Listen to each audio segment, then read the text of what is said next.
No, I mean, for me, nasaktan ako because Baka nagsiselos. Ang puso ko'y nadurugo. even Lenny never did that. Kinumpara na po si VP Sara Duterte kay former Vice President Leni Robredo.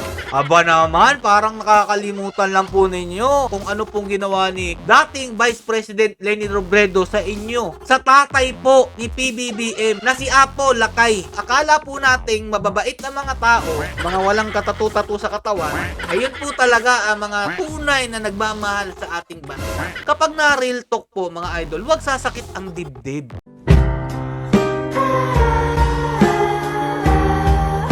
Yo, what's up mga Lods? It's Miguel Peps TV. Welcome back po sa ating YouTube channel at sa ating Facebook page. Eto na mga Lods, inamin na po ni First Lady Liza na meron nga po pala talaga siyang sama ng loob dito po kay VP Sara Duterte.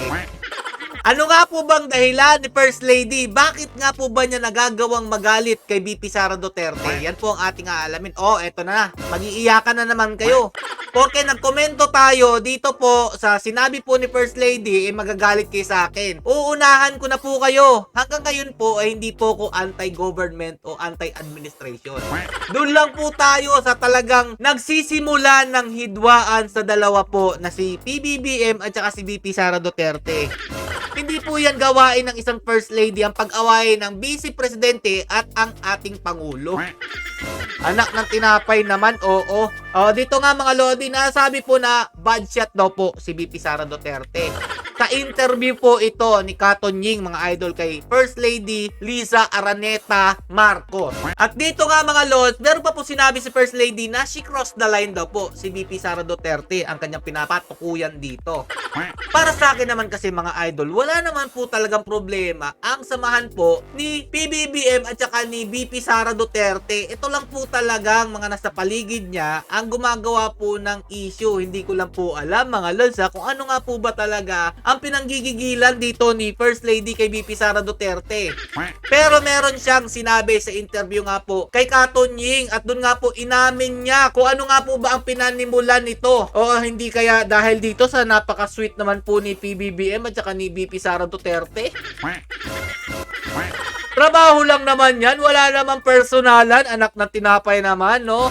Baka naman kasi iba yung nasa isip ni First Lady kapag nagkakaganto po sila ni VP Sara Duterte, mga idol, no? Yung nagbebeso-beso, nagsishake hands, yung napaka-sweet sa isa't isa, kitang-kita naman natin sa kanilang mga mata na wala naman po talaga silang problema at pangiti-ngiti pa nga po si PBBM dito sa ginawa po nilang awarding dyan po sa Silang Cavite, mga idol. Anak na tinapay, no? At uunahan ko kayo mga Lodi ha, kahit sino pa po ang maging presidente ng ating bansa, hindi po ako doon nagdedepende. Dahil kaya ko po mabuhay kahit po sino-sinong presidente ang umupo dyan. Kaya yung mga nag-iiyakan dyan na umaasa sa presidente na bibigyan po sila ng ayuda, magbago na po kayo.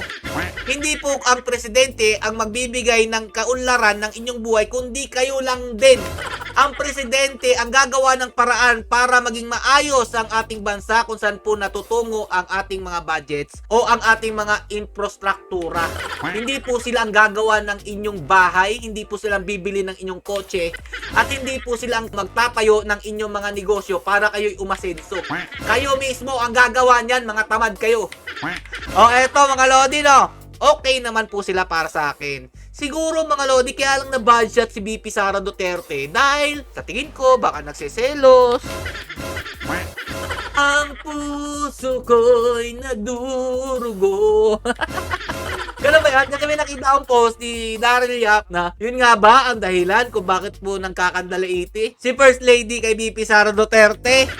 Kayo ang dahilan bakit bumalik po ako dito sa komentong ganto o argumentong mga ganto, no? Dahil din yan sa mga taga-suporta na sasabihin nila maging gitna ka lang. Tapos kapag nabigyan ng komento yun sa kabilang parte, magagalit. Tapos kapag nagkomento naman ako dito sa kabilang parte, matutuwa. O, di ba? Ang galing, di ba? Kapag sila tinamaan ng aking video, galit na galit kayo. Sabay sabihin na, unfollow na kita, dating pinalo kita. Dahil taga-suporta ka ng Unity. Hanggang ngayon, taga-suporta pa rin ako ng Unity, pero hindi ako taga-suporta na nakapaligid kay PBBM. Hindi yung asawa, hindi yung speaker, hindi po yan ang aking sinusuportahan, okay? So dito tayo, na umabot pa nga po sa punto na naipagkumpara pa po yung anak ni dating presidente Rodrigo Roa Duterte na merong mga tattoo. Tapos yung anak naman po ng ating bagong pangulo ngayon na si PBBM, wala namang mga tattoo. Hindi daw po niya nabalitaan, nanakit po ito ng tao. At syempre, sino pa po ba ang pinatutukuyan ni First Lady dyan? Walang iba kundi si VP Sara Duterte at pamilya Duterte. Ay madam, hinay-hinay lang po tayo sa pagbibigay ng komento ng interview. Marami pong makakapunan yan at magiging kasiraan po ito sa ating mahal na Pangulong PBBM. Dahil nga po dito sa issue na to, about po sa tattoo, marami pong nag-react. Dahil hindi naman po ito magiging basihan ng hindi magandang ugali ng tao, baka Diyos ba o hindi, ang pagkakaroon ng tattoo. Isa nga po si PBBM na nag-award kay Apu Wang Ud. Siya po ang kinikilala dito na tattoo artist na napakatanda na po na si Apu Wang Ud. At ako po ay isa sa nabibilib dyan. Tapos ngayon, dahil lang sa issue ng gantong ganyan, nagkomento ka, nagpagkumpara mo ang iyong pamilya na walang mga tattoo at malinis sa pagkatao. Naalala nyo po ba dati yung sinasabi natin sa mga dilawan? Na hindi po natin pwedeng ipagkumpara ang mga makadiyos sa palamura. Dahil karamihan pa po yan sa mga palasimba, yan pa po yung gumagawa ng masama sa ating bansa. Nakalimutan nyo na yon? Ito papakita ko lang po sa inyo kung ano po talagang rason ni First Lady Liza Araneta Marcos. Bakit po bad shot si VP Sara Duterte? Pahiram lang po ng video kay Kato Nying. Sabi niyo, she crossed the line. Ano ibig sabihin nun? And wala nang reconciliation yan between the No, I mean, the for two of me, you? Yeah. for me, nasaktan ako because my husband will do everything to protect you. You ran together, di ba? Sama-sama tayo babangon muli. Okay naman yan, sama-samang babangon muli. Para may kaboses si First Lady, mga lodi. Mamaya papakita ko sa inyo. Ito. Pupunta ka sa rally, tatawagan yung presidente mong bangag, di ba you're going to laugh? Tama ba yan? Even Lenny never did that. Even Lenny never did that. Even Lenny never did that. Wow, eto na mga lodi.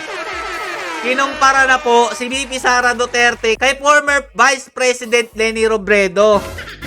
Hindi daw po ginawa yan ni Leni Robredo kay PBBM. Aba naman, parang nakakalimutan lang po ninyo, First Lady Liza, kung ano pong ginawa ni dating Vice President Leni Robredo sa inyo. Sa tatay po ni PBBM na si Apo Lakay Marcos Sr. Kung nakakalimutan nyo mga idol, ako na po ang magpapaalala sa inyo. Natama lang ba na sinabi ni First Lady na hindi daw po yan ginawa ni Leni Robredo? Ano to, beshi-beshi na kayo? Porket hindi nyo po nasasang-ayunan ang ginagawa po ng mga Duterte, kampi-kampi na po kayo. Okay, eto, panoorin nyo mabuti. Baka naman po dito makurot kayo at matauhan sa mga pinagsasabi nyo sa comment section. Baka maalala nyo kung ano talaga ang pinaglalaban natin dating mga unity vloggers, panoorin nyo po ito. Sa ilalim ng rehimeng Marcos, nagdusa ang Pilipino. Ninakawan, tinorture, at pinaslang. Even Lenny never did that. Ginamit ang ngalan para ibaon ang bansa sa utang. Even Lenny never did that. At pagbabayaran ng utang na ito hanggang sa mga susunod pang henerasyon. Nasa sistema pa rin natin ang latak ng ure ng politikang naghari noon. At ibinidiin pa rin ito ang maraming Pilipino hanggang sa ngayon. Diktador si Marcos at hindi niya napagbayaran ng husto ang krimen niya. Katunayan, patuloy ang pagpapakasasa ng kanyang angkan sa kayamanang ninakaw niya mula sa atin. Even Lenny never did that. Even Lenny never did that. Oo nga, First Lady, wala pong sinabing hindi maganda si former Vice President Leni Robredo sa pamilya Marcos. Palakpakan po natin. Okay na po, mga Lodi, napanood nyo naman po siguro, no? Okay lang po ba kayo? Humihinga pa rin po ba kayo? Parang bumabalik lang po kasi tayo sa dati na yung akala po nating mababait na mga tao, yung mga walang katatu-tatu sa katawan, ayun po talaga ang mga tunay na nagmamahal sa ating bansa. At yung akala po nating makakampi natin, yun po pala ang totoong kaaway. Kung gusto na niya na maging beshi si dating Vice President Leni Robredo, ano ba ibig sabihin nito? Kayo na bahala. Komento nyo naman. Yung mga loyalista dyan na sinasabi na sarado ang aking isipan, baka sa inyo dapat yan itanong. Ako, pumupuna ako mga idol sa mga nakapaligid sa kanya na ikasisira po ng samahan ni PBBM at saka ni BP Sara Duterte. Kahit sino pong umupong presidente dyan mga lodi, kung maaari gusto ko pong suportahan. Pero kung ganito naman po yung mga nakapaligid sa kanya, mahirap pong suportahan yung ganun. Hindi ko lang nga po alam kung si PBBM nga po ba o si BP Sara ang may problema o yung nakapaligid po sa kanyang mga sumusulsul, bumubulong.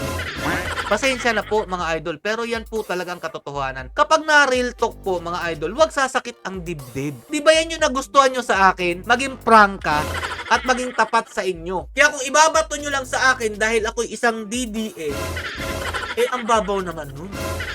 Pumuna lang po tayo doon po sa talagang kapuna-puna at nagdudulot po ng hidwaan ng unity. Hanggang dito na lang po mga idol. Sang-ayon ba kayo sa sinabi ni First Lady na si Leni Robredo okay? Hindi daw ginawa kay PBBM at sa Pamilya Marcos. Peace.